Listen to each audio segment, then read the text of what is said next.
Ladies and gentlemen, may I present to you the Honorable Prime Minister of India, Shri Narendra Modi ji, the Right Honorable Christopher Luxon, the Honorable Prime Minister of New Zealand.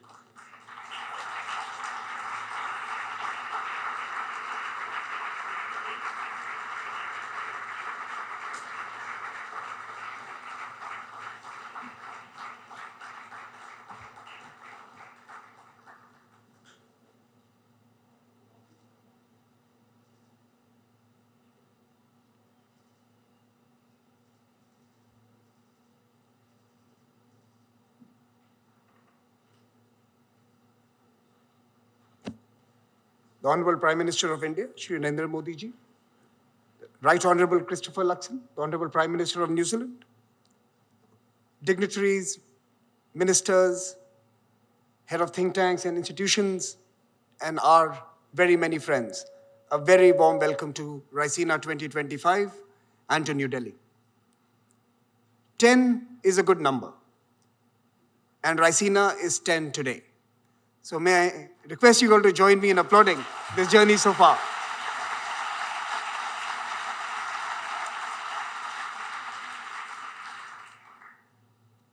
We are not planning to slow down. The Conference on Geopolitics and Geoeconomics that we started 10 years ago now has audiences and stakeholders worldwide. It is incubating ideas and partnerships that will help shape a future order that is definitely but struggling to emerge. Rabindranath Tagore once hoped our minds would be led forward into ever-widening thought and action. Raisina has opened up those horizons for many of us. Helping in this journey is not just this flagship conference in New Delhi, which this year will see a participation of 4,000 stakeholders from across the world, from 131 countries. But Raisina now also has forums in the United States, Australia, Japan, and the UAE. This year, the Honorable Prime Minister, during his visit to France, also announced the launch of the Raisina Mediterranean, which we will host in Marseille. We have broadened our audience in other ways as well. Our Young Fellows program has been running for 15 years. In fact, it predates the dialogue. Our alumni, we have counted 2,500 so far in 130 countries, are helping change the world through leadership positions in government, business, media, and civil society. At our Raisina Forum for the Future of Diplomacy, early career diplomats gather to build the bridges needed in this complex new era. We have now 200 of these early career diplomats. Raisina Platforms also introduces young scholars to the important policy debates of our time. This year, our Global Student Challenge has assembled teams from 60 top-rated universities and schools across the world. And our Raisina Hackathons saw the participation of 2,500 young people from 90 higher education institutions in Indian cities. The 10th edition of the Raisina Dialogue is as much an occasion for looking ahead as it is for reflecting on the road traveled. Our theme this year, Kala Chakra, the Wheel of Time, reflects this circularity of the past, present, and future that is always evolving. Time is eternal, change is constant, even as politics shifts directions. The motive force propelling Raisina 2025 are the well-being of people, the quest for peace, and the stewardship of our planet. These are the pressing priorities facing our humanity, and they are also the culmination of the dialogues, years of discussion so far. In 2016, we set out to connect Asia with itself and with the world. In doing so, we took the task of understanding multilateralism in a multipolar world. That vital project has engaged us ever since. 2020 changed our societies and our nations forever.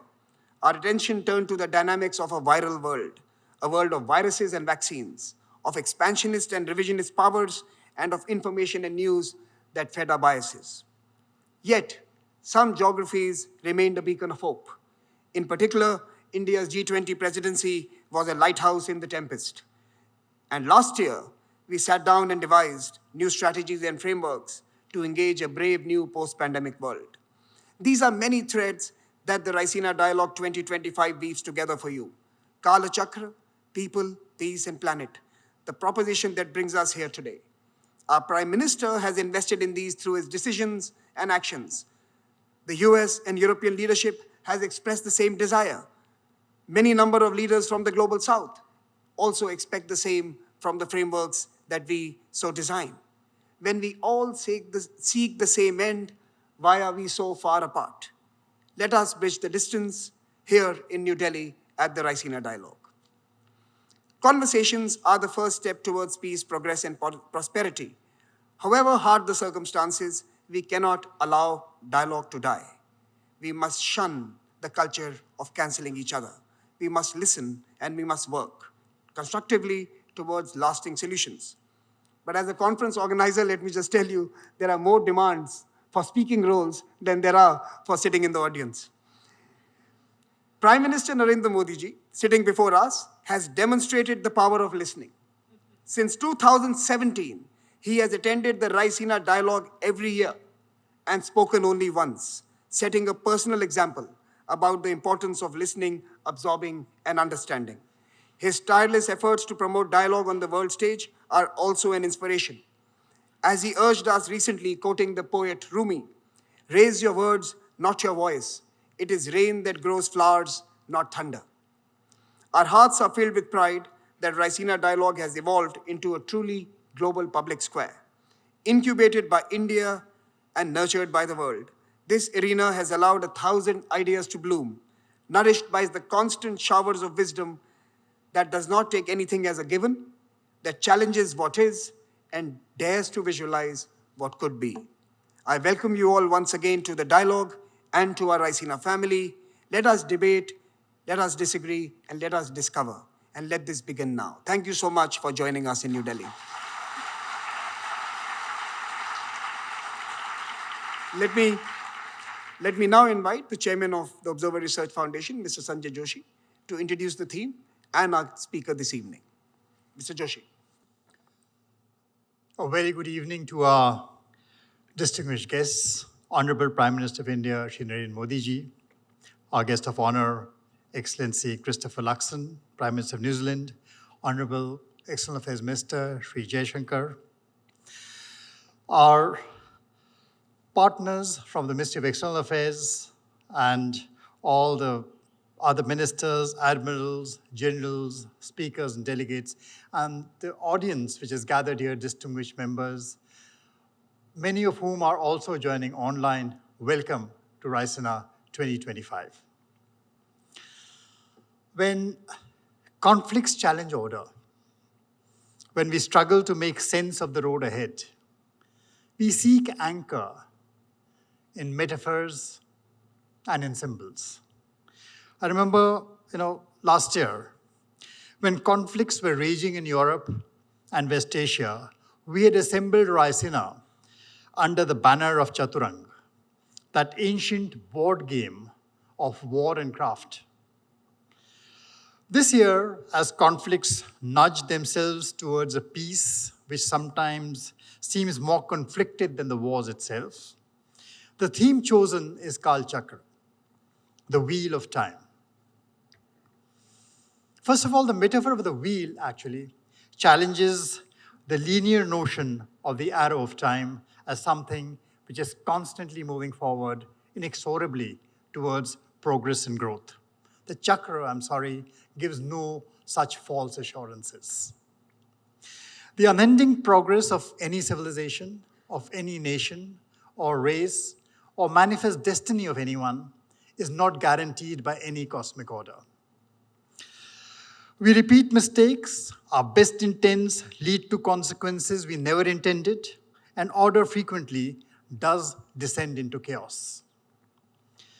The chakra actually signifies a motion which is far more complex than the circular monotony of a wheel.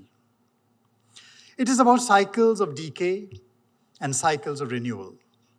It is about the dance of the planets, which is set in motion by a balance of mutually opposite forces. There's a centrifugal force that, left to itself, can cause the dance of the stars to unravel. They can just be flung out of course. And opposing it is a centripetal force always recentering things, pulling things towards the center. Should that centripetal force run riot, the system starts imploding. collapsing upon itself into a black hole which sucks up everything, mass, energy, to end in a dead world from which even light cannot escape.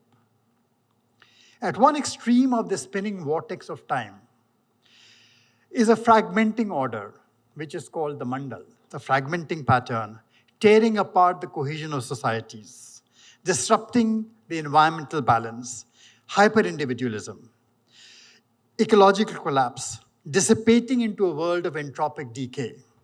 At the other end lies a collapse mandal, the collapsed pattern, overly rigid, homogenized, a world of authoritarianism and ecological monocultures, where over-integration stifles innovation, and instead of change and evolution, even time freezes unmoving. So central to this whole idea of Kālachakra, which is a theme of this conference, is the idea of impermanence. No state, thankfully, lasts forever, for each contains the seed of its opposite. That makes it not just a non-linear system, it also makes it a non-binary system. A non-binary system cannot be understood in very mechanistic, dualistic terms. It cannot be understood in terms of black and white. There's too much color in it. Because to do that is to lose nuance, to be unable to understand the nature of complexity and be defeated by complexity. So Vasudeva Kutumbakam, which our Prime Minister keeps on urging, is that ideal in the cosmic order, one that is offered as an all-encompassing guide for a world that is impermanent, interdependent, and infinitely interconnected. In truth, everything around us, is this dance of Kal, time, and Mandal, which is order. And that fundamentally challenges humans. Remember, in Buddhism, ultimately, this calibration between the two is not defined as a goal. It is defined as a practice. It is something which must be kept on constantly. It is not an endpoint. And to do that, it challenges conscious humans, thinking humans, to engage through thought and through action to practice bringing that order back together again, that balance back together again. So we meet to celebrate a decade of Raisina in 2025, to examine precisely that world of thought and action, which helps us recognize that every movement, whether tightening into unity or fraying into disorder, also contains the seed of its opposite. In the final analysis, in the Kālachakra, neither order nor chaos are endpoints. They're merely transitory phases which demand recalibration. And recalibration is a time for sometimes difficult and unconventional decisions. So at ORF, we extend our welcome and best wishes to everyone here for 3 days of the most thought-provoking conversations. And I'm delighted this year to present His Excellency Minister Luxon, the Prime Minister of New Zealand. Sir, Kālachakra is about change. And as a corporate leader, you have led change. You transformed Air New Zealand into one of the world's most successful and respected carriers. Then you've entered politics to try and do much the same for your great country. We have brought, you bring that pragmatic approach to international trade, technology partnerships, and defense cooperation that is helping New Zealand deepen ties across the world, and especially to countries like India and countries situated in the Indo-Pacific. With that, may I invite you, sir, to join us here and give us the benefit of your vast wisdom and experience. Thank you, sir. Namaskar, Sat Sri Akal, Kia ora, and good afternoon, everyone. What an absolute honour it is to stand on this stage to inaugurate this august dialogue with none other than the Honourable Prime Minister Modi. My good friend, can I say thank you so much for generously welcoming me to India and for our very warm discussions that we had this morning. I'm a great admirer of your extraordinary achievements as Prime Minister, as you know. In the almost 11 years that you've occupied the Prime Minister's office, you have weathered the COVID storm and still managed to expand India's economy by 50%. You have lifted 250 million of your countrymen out of poverty and eliminated extreme poverty. And today, India is at the leading edge of technology with massive innovative potential. You were the first country to land on the moon's south pole, and in the process drawing the world's attention to India's extraordinary technological prowess. And Prime Minister, during your tenure, the men in blue have been the most dominant side in cricket's white ball competitions, most recently winning the Champions Trophy last week in Dubai against my men in black. Yes. And breaking many, many New Zealanders' hearts in the process, including mine, but I will be the bigger person and just say congratulations.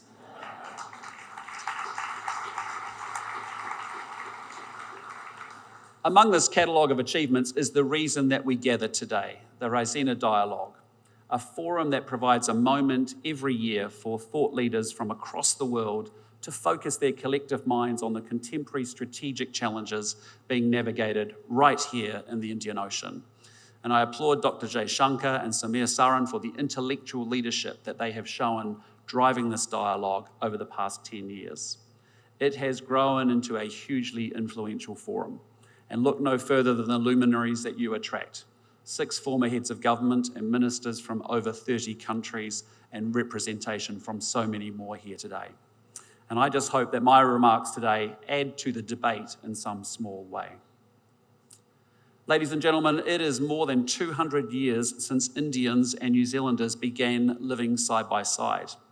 At the beginning of the 19th century, well before we became a nation, Indian sailors jumped ship in New Zealand, with some meeting up with locals and marrying into our indigenous Māori tribes.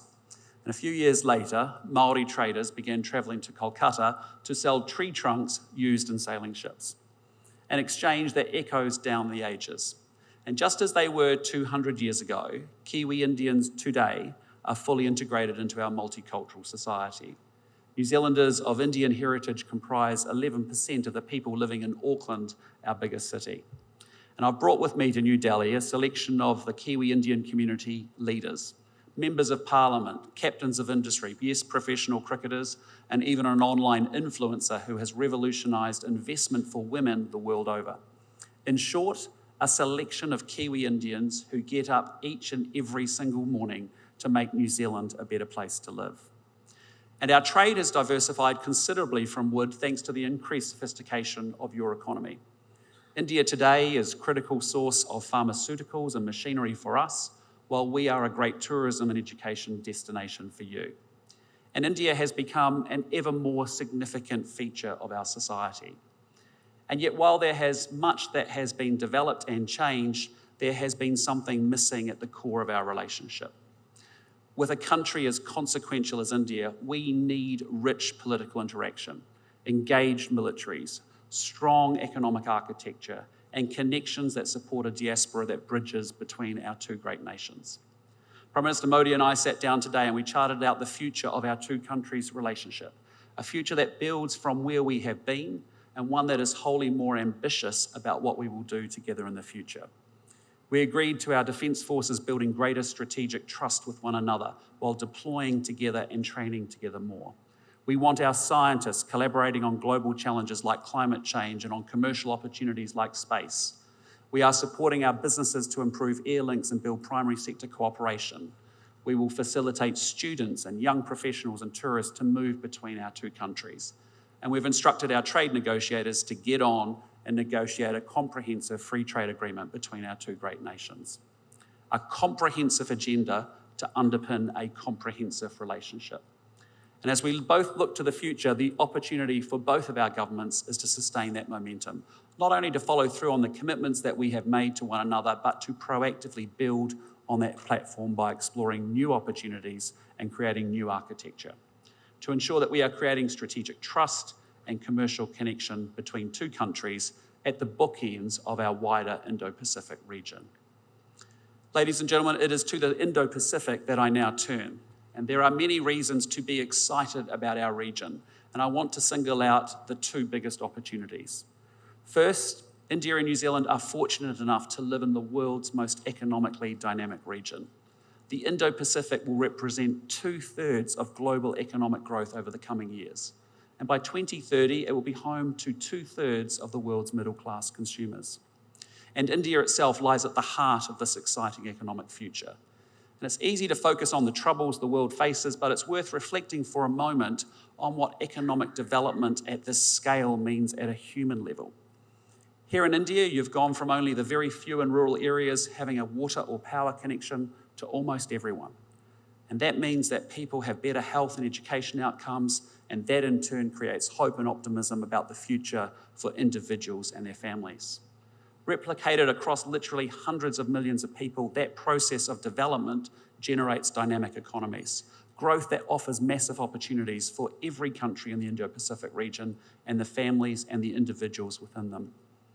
Now, the second big opportunity is technological change. We are on the cusp of a transformation of our economies and societies in a way that we can barely now imagine. I'm talking about artificial intelligence, which is within reach of achieving the cognitive powers of a human being. But I'm also thinking of a range of other technologies, quantum, biotech, advanced manufacturing, that are going to have profound impacts on our economies. And it has felt like this technological transformation has been long heralded, but never quite arrived. Well, it seems to me that a series of innovations, the always online world, big data, powerful computing, machine learning, accumulating in ways that are going to tip over into a dislocation that is new and altogether different. The game is about to change because we are on the cusp of an explosion in the application of AI, a technology that will have an impact across the whole economy, not just in one or two sectors, a technology that will transform the way that we work, the way that we study, and the way that we entertain ourselves, a technology that will force governments to think in entirely different ways about how they deliver public services and secure their nations. And certainly this presents risks that will need to be managed. For example, militaries are already using AI, which means the international community is going to need to develop new norms about how this is done in a way that ensures compliance with the rules of war and also ensures human responsibility in conflict. But my message is that while we need to manage that change, we cannot allow ourselves to be paralysed by the risks. For those who believe that they can outcompete through this period of technological disruption and dislocation, the opportunities are there. The citizens, the companies, and the countries that embrace the coming change will be the ones that reap the dividends. Yet there's also no doubt that there are fundamental trend lines in the Indo-Pacific that present geostrategic risks to both growth and prosperity.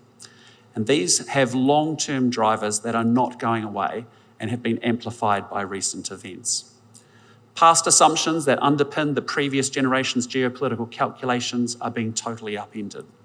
A fortnight ago, the Singaporean Foreign Minister, Vivian Balakrishnan, put this change very eloquently when he said, "The world is now shifting from unipolarity to multipolarity, from free trade to protectionism, from multilateralism to unilateralism, from globalization to hypernationalism, from openness to xenophobia, and from optimism to anxiety." This is a global change, not isolated to one region.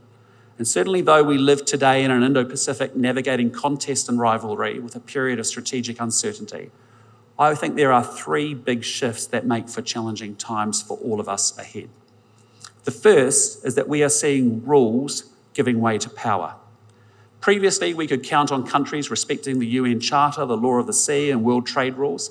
That sadly cannot be assumed in an age of sharper competition. And instead, we risk dangerous miscalculation at flashpoints, and these range from the militarization of disputed reefs to dangerous air movements, from land border incursions to breakout nuclear capabilities. And of course, it's not just flashpoints, but a slow shift in Indo-Pacific realities that change calculations. Recent demonstrations of naval force near New Zealand's maritime surrounds, for example, sent a signal that alarmed many of my fellow citizens. Second, we are witnessing a shift from economics to security. Because after the Cold War, the dominant paradigm in relations between Indo-Pacific countries was a sustained effort to raise the material living standards by tending to our economies. And make no mistake, bread and butter issues still loom very, very large and are a priority for governments all around the region. And indeed, economic growth is my government's highest priority too. But across the Indo-Pacific, we also see governments dedicating increased attention and resource to military modernisation, Military build-ups reflect a need to prepare against uncertainty and against insecurity. And some military build-ups, however, are underway without the reassurance that transparency brings. National security demands are expanding. Governments need to protect their people and assets against foreign interference, cyber attacks, and terrorism. In the last few months, a new threat has emerged with damage to critical infrastructure like subsea cables. Well, you can't have prosperity without security, not least when the tools of commerce themselves require protection. The third big geo-economic shift, as I see it, is from efficiency to resilience. Where previously Indo-Pacific economies saw even deeper interdependence as a dynamo for growth, that can no longer be assumed in an age of decoupling. Onshoring, protectionism, and trade wars are displacing best price, open markets, and integrated supply chains. And so we find ourselves in a world that is growing more difficult and more complex, and especially so for smaller states. However, we must engage with the world as it is, not as we wish it to be. And so, like most countries across the region, New Zealand's strategic policy is being shaped by our assessment of these trends. We have agency to shape the Indo-Pacific that we all want, but we must do so with energy and with urgency. Ladies and gentlemen, as New Zealand looks to protect and advance our interests in the Indo-Pacific, we can only do so alongside partners like India that have a significant role to play in the Indo-Pacific region. In an increasingly multipolar world, India's size and geostrategic heft gives you autonomy.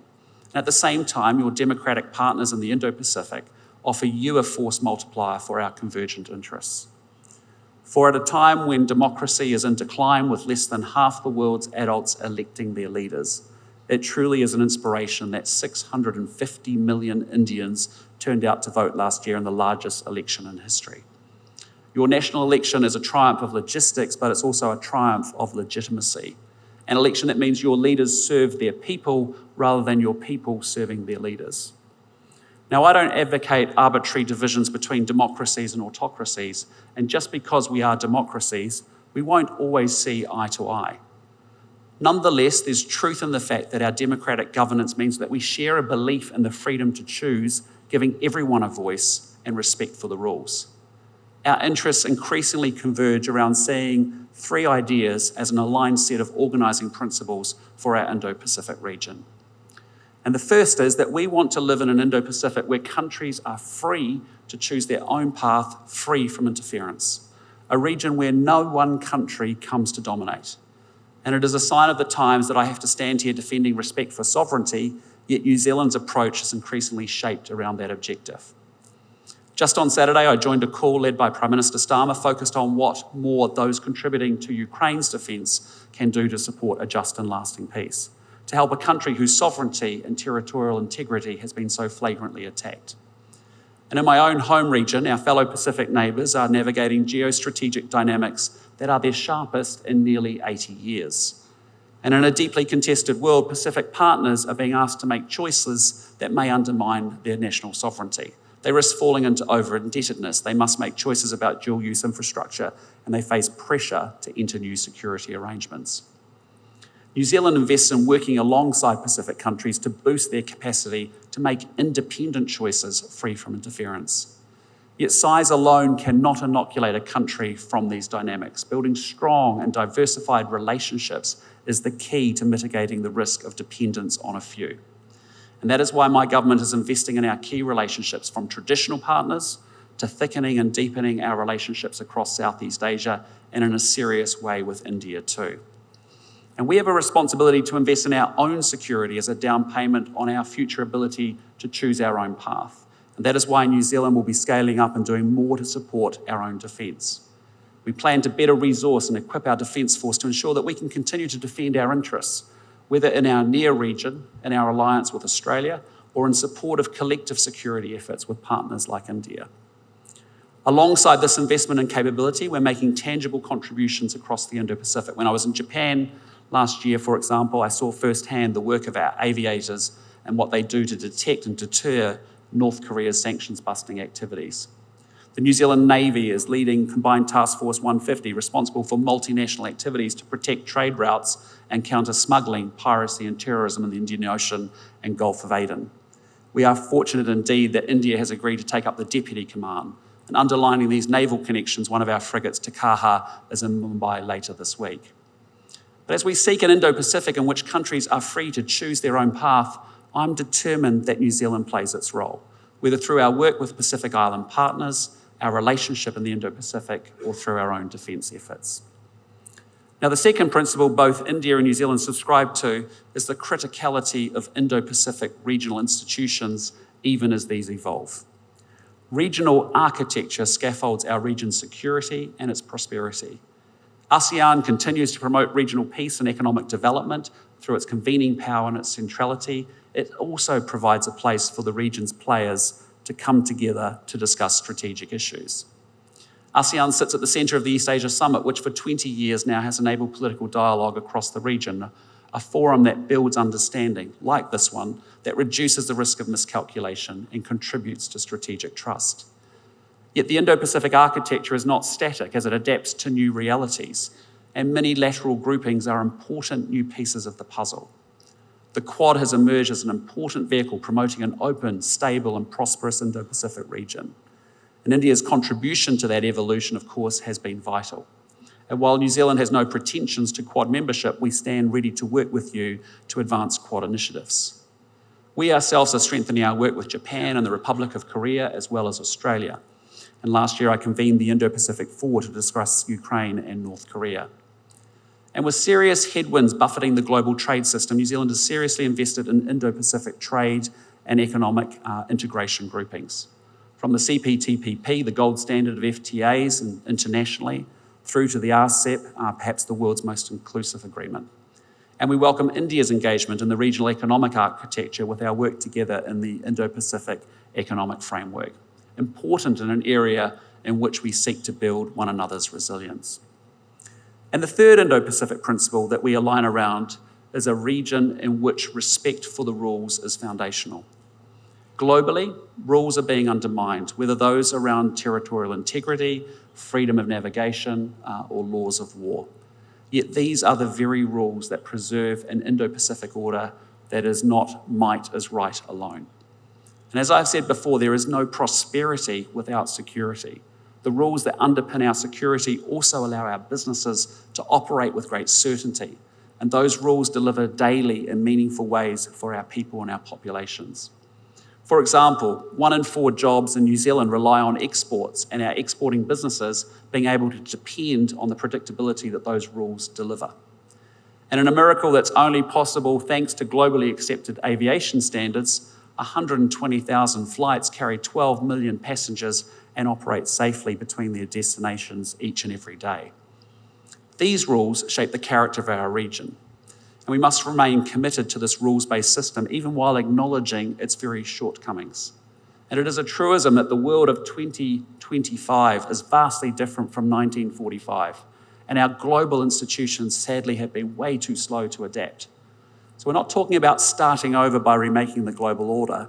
Instead, I tend to agree with Dr. Jaishankar when he says that we want an order in which change is evolutionary at a pace that is comfortable and steady.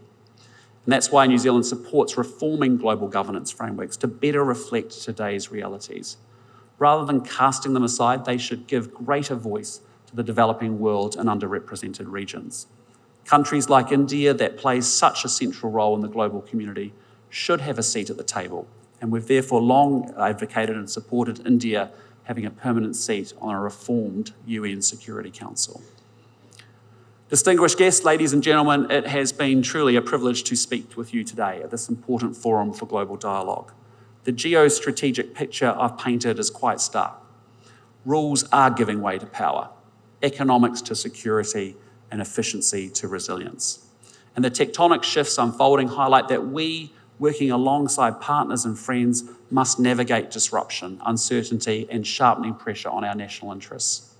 Yet we will not be overwhelmed by complexity and challenge. We must go forward with great confidence. We live at the heart of the world's most exciting and dynamic region, the Indo-Pacific. We live in an era of technological transformation that offers outsized opportunities. And we are countries with solid underlying democratic institutions which will underpin our society's future success. India and New Zealand have extraordinarily talented people, and both our countries have a clear plan that reflects and reinforces the connections between our security and our prosperity. We cannot afford to be thrown by the rapid pace of change. We must grapple with shifting realities and capitalise on these for all of our people's benefits. We will create and seize opportunities. We will invest in our capabilities. This is our region, and its future will be shaped by the choices that we all make together. Thank you, ngā mihi nui, and dhanyavad. Thank you very much.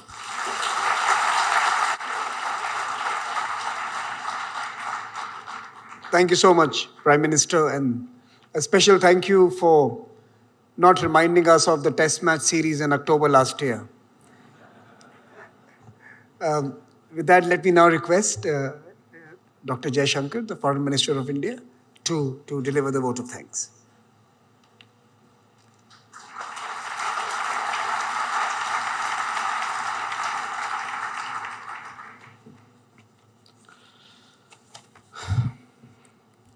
Good evening. It's my privilege to deliver the vote of thanks that will conclude the Raisina Dialogue's inauguration this evening. First, let me thank the chief guest, Prime Minister the Right Honourable Christopher Luxon of New Zealand.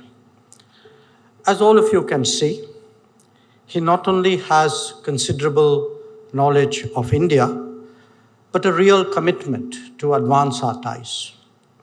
His perspectives on the Indo-Pacific are particularly valuable at a time when the world is debating the nature of the global order. To Prime Minister Narendra Modi, I would reiterate our deep appreciation for his vision and motivation that has driven the Raisina Dialogue. As we begin its 10th edition, I hope that we have lived up to his expectations of India hosting a world-class gathering. To the ORF, I can only restate how much the Ministry of External Affairs values our partnership, and we are glad to see it now expressed across different geographies. But most of all, to all of you, participants and delegates, the Raisina would not be what it has become without you. Please keep coming, please keep arguing, please keep listening. Ladies and gentlemen, the world order is clearly undergoing a great churn. This requires leadership, the kind that we have in the room today. It requires systems to think differently, not simply falling back on old assumptions to deal with new situations. And it requires honest conversations, fresh ideas, and creative solutions. The value proposition that Raisina offers in that regard is higher than ever.